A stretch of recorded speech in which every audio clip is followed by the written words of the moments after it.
Back to news. ఇక cyber సేఫ్టీలో తెలంగాణను number 1 స్థానంలో చూడాలని ఉందని సీఎం రేవంత్ రెడ్డి అన్నారు.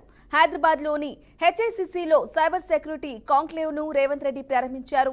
2 రోజుల పాటు కాంక్లేవ్ జరగనుంది. ఇక సోషల్ మీడియాలో తప్పుడు వార్తలు వైరల్ అవుతున్నాయని, ప్రపంచంలో నేరాల రూపం వేగంగా మారుతుందని సీఎం అన్నారు.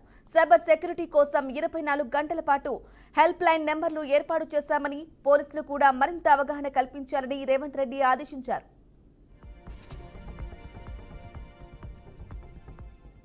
త్రిజోరీ ఆర్ ట్రెజరీ అనే పదానికే డెఫినేషన్ మారింది. ఈరోజు మన త్రిజోరీ, మన ట్రెజరీ మన కంప్యూటర్ లేకపోతే మన మొబైల్. సో మన కంప్యూటర్ని, మన మొబైల్ని మన ఇంటికి వచ్చి ఎత్తుకెళ్లాల్సిన పని లేదు.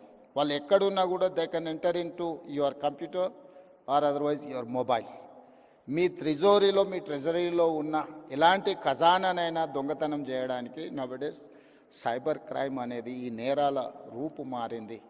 ఈ నేరగాళ్లను పట్టుకోవడానికి అవసరమైన విధి విధానాలను రూపొందించుకోవాల్సిన అవసరం ఉన్నది. ఈ విధి విధానాల రూపకల్పనలో సైబర్ సిటీ 25 సంవత్సరాల క్రితమే మనం హైదరాబాద్లో ఏర్పాటు చేసుకున్నాం. ఈరోజు సైబర్ నేరాలను నియంత్రించడానికి కూడా ఈ దేశానికి ఆదర్శంగా మొదటి స్థానంలో తెలంగాణ రాష్ట్రం ఉన్నది.